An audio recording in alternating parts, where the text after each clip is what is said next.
vamos mergulhar em um dos períodos mais fascinantes e contraditórios da história do Brasil, a Primeira República, que vai de 1889 a 1930. Foram 41 anos de transformações profundas, conflitos intensos e a construção de um Brasil que tentava se modernizar, mas que ainda carregava enormes desigualdades.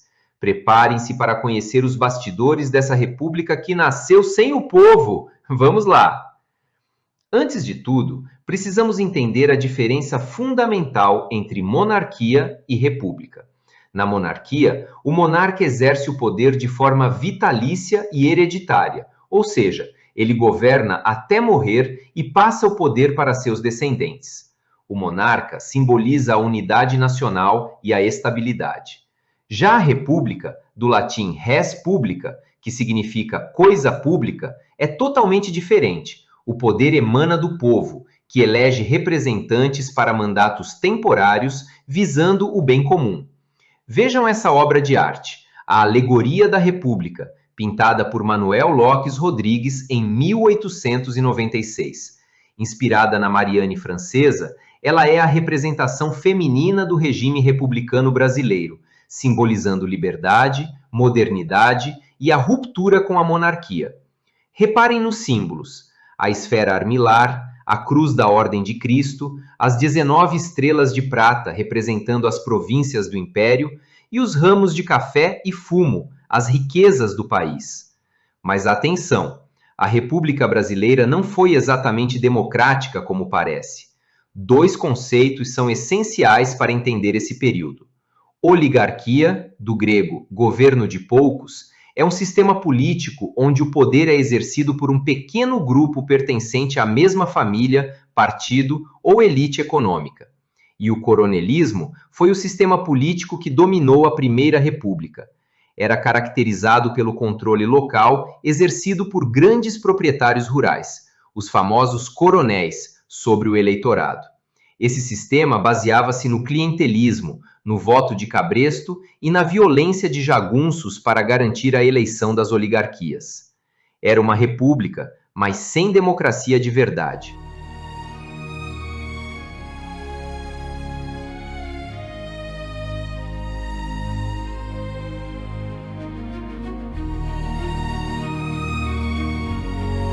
Mas como chegamos aqui? Três questões principais desgastaram a monarquia e prepararam o terreno para a república. Primeira, a questão militar. Os militares estavam insatisfeitos com a falta de participação política e com as interferências do imperador. Segunda, a questão religiosa, que envolvia o padroado e o beneplácito. O ultramontanismo, defendido pelo bispo do Pará, Antônio de Macedo Costa, e pelo bispo de Olinda, Vital Maria, combatia o anticlericalismo da maçonaria, gerando um conflito imenso entre igreja e Estado. Terceira, a questão escravista. A abolição da escravatura em 1888 desagradou profundamente os grandes fazendeiros, que perderam seus escravizados sem qualquer indenização. Dom Pedro II perdeu o apoio de todos os lados. Após 1870, houve um desgaste crescente das relações entre políticos, líderes religiosos e militares com o imperador Dom Pedro II. As oligarquias agrárias, principalmente dos coronéis ligados à produção de café, foram se fortalecendo. E na década de 1880, o movimento abolicionista avançou rapidamente. O cenário estava pronto para a mudança. E então chegou o dia. O Marechal Deodoro da Fonseca foi convencido a chefiar o movimento pelo fim da monarquia. Na manhã de 15 de novembro de 1889, Deodoro prende o Visconde de Ouro Preto, primeiro-ministro do Império. Mas a história tem detalhes curiosos. Prestem atenção nesse detalhe histórico. Na noite de 15 de novembro de 1889, Deodoro ficou sabendo que Dom Pedro II tinha convidado o liberal gaúcho Gaspar da Silveira Martins para assumir o lugar do Visconde de Ouro Preto. E sabe qual era o problema? Gaspar da Silveira Martins era inimigo pessoal de Deodoro da Fonseca. Havia até um triângulo amoroso envolvido. Foi só então, movido por essa rivalidade pessoal, que Deodoro resolveu assinar a Proclamação da República. Imaginem só, a República Brasileira foi proclamada também por causa de uma rixa pessoal. Começou então a República da Espada, o período em que militares governaram o Brasil. No governo provisório de Deodoro da Fonseca, de 1889 a 1891, foi promulgada a Constituição Federal de 1891. As principais mudanças foram: estabelecimento de uma república federativa com 3 níveis: municípios, estados e capital federal. O chefe do governo passou a ser o presidente e o vice-presidente. O direito de voto foi concedido aos maiores de 21 anos e alistados de acordo com a lei, mas com exclusão de mendigos, analfabetos, religiosos ligados a alguma ordem e mulheres. O ensino passou a ser laico, separado da igreja, e o país ganhou um novo nome: Estados Unidos do Brasil. Vejam o lema positivista na bandeira: Ordem e Progresso, uma versão simplificada do lema completo: o amor por princípio e a ordem por base, o progresso por fim. Mas o governo de Deodoro foi marcado por centralização e autoritarismo, com embates entre o Congresso e as oligarquias do café. O ministro da Fazenda, Rui Barbosa, implementou uma política de crescimento industrial e econômico que acabou em desastre. Houve emissão descontrolada de moedas e facilitação de créditos, o que resultou em investimentos especulativos na bolsa de valores e na criação de empresas fantasmas. Os empresários passaram a investir em especulação financeira em vez de produção real. O resultado? Queda do valor da moeda, aumento da inflação, colapso econômico com falência de empresas e diminuição das reservas do Tesouro Nacional. Essa crise ficou conhecida como encilhamento, uma referência ao momento em que cavalos são preparados para a corrida. Diante da crise, Deodoro reagiu de forma autoritária, fechou o Congresso Nacional. Mas a reação não demorou. Eclodiu a Revolta da Armada de 1891. Unidades da Marinha, sob o comando do almirante Custódio de Melo, cercaram a cidade do Rio de Janeiro e ameaçaram bombardeá-la, exigindo a reabertura do Congresso. Pressionado, Deodoro da Fonseca renuncia em 23 de novembro de 1891. Assume então o vice-presidente, Marechal Floriano Peixoto, que governou de 1891 a 1894. Floriano Peixoto, conhecido como o Marechal de Ferro por sua personalidade dura, reabre o Congresso e conquista a simpatia dos cafeicultores. Mas seu governo também foi marcado por conflitos. Ele reprimiu duramente a Revolução Federalista no Rio Grande do Sul, entre 1893 e 1895, e a Segunda Revolta da Armada no Rio de Janeiro, entre 1893 e 1894. Ao final do seu mandato, o poder volta aos civis, principalmente aos cafeicultores. A Revolução Federalista foi uma guerra civil que iniciou no Rio Grande do Sul e se expandiu para Santa Catarina e Paraná, entre 1893 e 1895. De um lado estavam os federalistas, chamados de maragatos, que defendiam uma república parlamentar. Do outro lado, os republicanos, conhecidos como pica-paus ou castilistas, aliados de Júlio de Castilhos, presidente do Rio Grande do Sul, que defendiam o presidencialismo com centralização do poder. Foi um conflito sangrento que mostrou as profundas divisões políticas do país. Em 1894, foi eleito Prudente de Moraes, o primeiro presidente civil da República. Mas seu governo foi conturbado, enfrentando a Revolução Federalista, a Segunda Revolta da Armada e a Guerra de Canudos. Nesse período, consolidou-se a predominância das oligarquias do café de São Paulo e dos criadores de gado de Minas Gerais, embora não houvesse consenso entre elas. Foi o governo de Campos Salles que consolidou definitivamente a República Oligárquica. Vejam esse esquema que explica como funcionava a estrutura política da República Velha. No topo, o presidente da República. Logo abaixo, a política dos governadores, um mecanismo de controle político em nível federal que funcionava como um pacto. O presidente apoiava os governadores estaduais e estes garantiam que seus representantes no Congresso votassem a favor do governo federal. Essa era a famosa expressão café com leite, referindo-se ao acordo entre São Paulo e Minas Gerais. Em nível estadual, os governadores controlavam as eleições através da Comissão de Verificação de Poderes, que validava ou invalidava votos conforme seus interesses. E na base da pirâmide estava o coronelismo. Em nível municipal, os coronéis manipulavam as eleições através do clientelismo e do voto de cabresto. O cabo eleitoral e o curral eleitoral completavam esse sistema de controle total sobre o voto. A política do café com leite foi a alternância dos cargos da presidência entre as oligarquias de São Paulo, representando o café, e Minas Gerais, representando o leite. Como isso era possível? Simples. São Paulo e Minas Gerais possuíam o maior número de eleitores do país. Em 1906, no Convênio de Taubaté, os cafeicultores de São Paulo, Minas Gerais e Rio de Janeiro se reuniram e criaram um mecanismo de proteção. O governo federal garantia a compra de estoques de café quando havia refluxo no comércio internacional e também garantia um preço mínimo do café. Era o Estado a serviço dos interesses das oligarquias.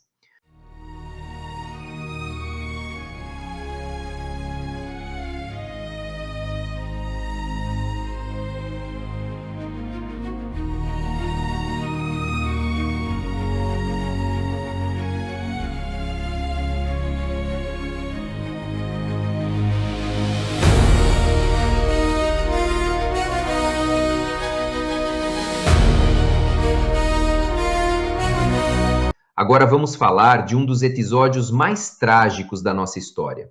No final do século XIX, as populações rurais, principalmente no Nordeste, viviam em situação miserável.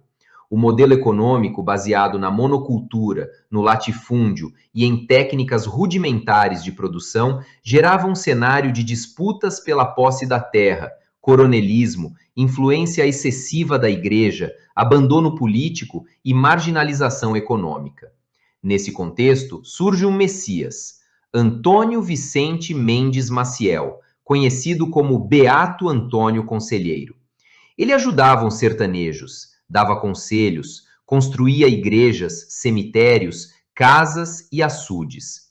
Em 1893, Antônio Conselheiro fundou um povoado chamado Belo Monte, na fazenda Canudos, ao lado do rio Vaza Barris, no norte da Bahia.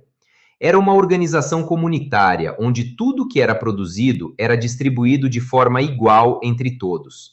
O povoado chegou a ter 10.000 habitantes, demonstrando o grande poder de Antônio Conselheiro. Mas isso se tornou uma ameaça aos poderes locais. Os coronéis perdiam trabalhadores, a igreja perdia fiéis, e em Canudos não se pagavam impostos. Era uma liberdade fiscal total. Os trabalhadores preferiam viver em Canudos a trabalhar para os fazendeiros. A guerra começou em 1896 e o exército republicano foi derrotado nas 3 primeiras expedições. Só em 1897, a 4ª expedição militar com armamento pesado destruiu completamente Canudos. Foi um massacre. Outro grande conflito foi a Guerra do Contestado, uma guerra civil na divisa entre Paraná e Santa Catarina, que durou de 1912 a 1916. A maior parte da população era composta por descendentes de tropeiros que faziam o caminho entre São Paulo e Rio Grande do Sul. Havia uma disputa judicial entre os 2 estados pela região do sertão paranaense. Os poceiros da região começaram a perder suas terras para os fazendeiros que produziam erva mate. E de onde esses fazendeiros tiravam o direito sobre essas terras? Da Companhia Brasil Railway, empresa estrangeira responsável pela construção da ferrovia entre Paraná e Rio Grande do Sul. Para construir a ferrovia, as terras do contestado precisavam ser desocupadas. Resultado: 4.000 trabalhadores ficaram vagando pela região após a conclusão da ferrovia. Assim como em Canudos, surge o messianismo. Religiosos, médicos e conselheiros como João Maria de Agostinho e José Maria de Jesus passaram a liderar o povo. José Maria fundou a Vila Santa, uma sociedade comunitária organizada na cidade de Irani, no Contestado. A maior parte da população acreditava que o mundo estava acabando e aderiu à organização de José Maria, lutando contra a expropriação de terras. Era mais uma vez um perigo para a ordem estabelecida, exatamente como Canudos. E vejam que interessante, após a morte de José Maria em combate, a população passou a acreditar que ele tinha se integrado ao exército encantado de São Sebastião e logo ressuscitaria. A comunidade de Vila Santa passou a ser comandada por meninas, que diziam receber ordens espirituais de José Maria. A guerra começou em 1915 e o exército republicano usou armas muito avançadas para a época, inclusive aviões. Em 1916, a guerra chegou ao fim, com a vitória do governo, e a fronteira entre Paraná e Santa Catarina foi finalmente definida. No contexto do final do século XIX e início do século XX, o Nordeste sofria com intensa seca, fome e epidemias como a varíola. Surge então o cangaço, bandoleiros que percorriam a região praticando crimes, assaltando fazendas e comerciantes e fugindo da polícia. Alguns chamam isso de banditismo social, pois parte dos produtos roubados eram distribuídos entre a população mais carente. Criou-se o mito do Robin Hood brasileiro. O principal personagem foi Lampião, cujo nome verdadeiro era Virgulino Ferreira da Silva. Em 1938, na fazenda Angicos, em Sergipe, Lampião, Maria Bonita, sua esposa, e todo o seu bando foram surpreendidos pela polícia e decapitados. Suas cabeças foram expostas publicamente em um ato de extrema violência. Voltando ao contexto econômico, no final do século XIX, a economia brasileira era essencialmente agrária, mas a partir de 1890 houve um processo de industrialização. Para isso, o governo incentivou fortemente a imigração europeia, principalmente da Itália, Espanha e Portugal. Era a chamada imigração subvencionada. O governo pagava a viagem e os cafeicultores assumiam as despesas no primeiro ano de trabalho nas fazendas. Os imigrantes trabalhavam no regime de parceria e colonato. Mas atenção, a vinda dos imigrantes europeus não era apenas uma questão econômica. Havia um projeto racista por trás disso, a teoria do branqueamento da raça.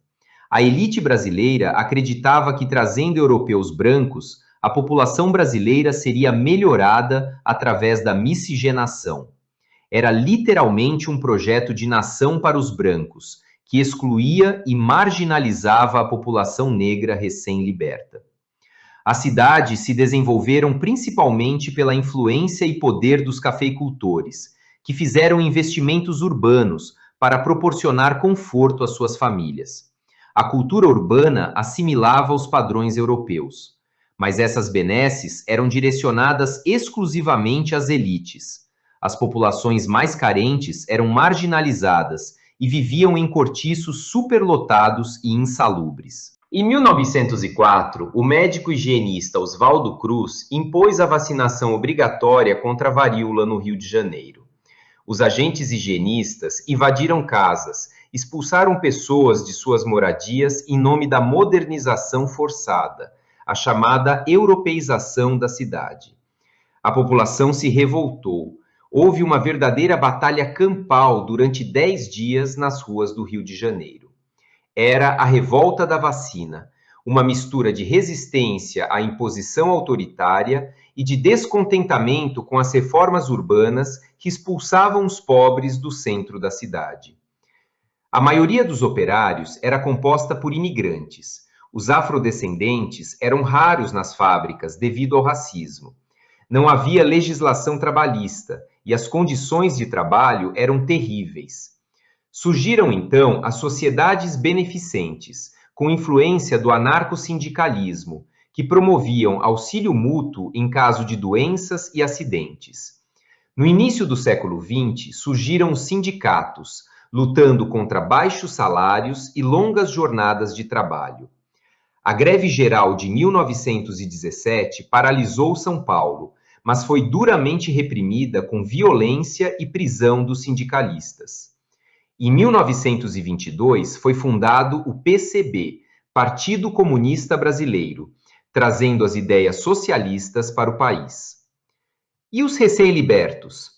A abolição da escravatura em 1888 não trouxe cidadania.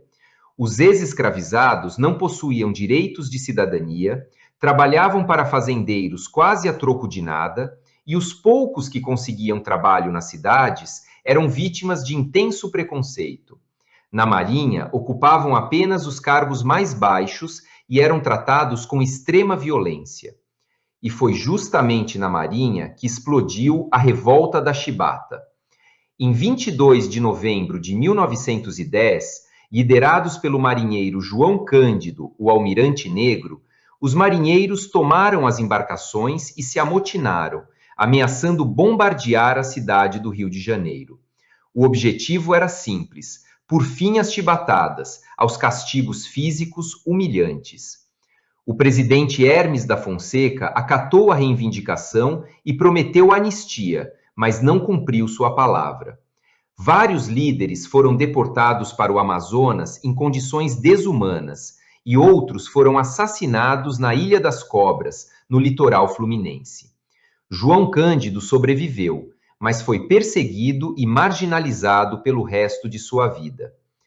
E assim concluímos nossa jornada pela Primeira República.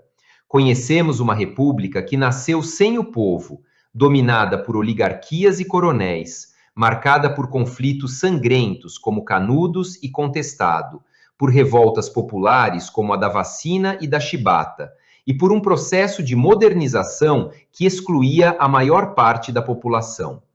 Foi um período de profundas contradições. Falava-se em progresso, mas mantinham-se estruturas de poder extremamente conservadoras. A Primeira República terminou em 1930, mas suas marcas permanecem na nossa sociedade até hoje.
Bom, pessoal, então chegamos ao final de mais essa aula e eu espero muito que vocês tenham gostado. Se vocês gostarem, eu peço que se inscrevam no meu canal, ativando o sininho para receber as notificações e também deixando o seu like e comentários para que esse vídeo ganhe relevância aqui na plataforma do YouTube. Eu aguardo vocês na nossa próxima aula, tá, pessoal? Até breve!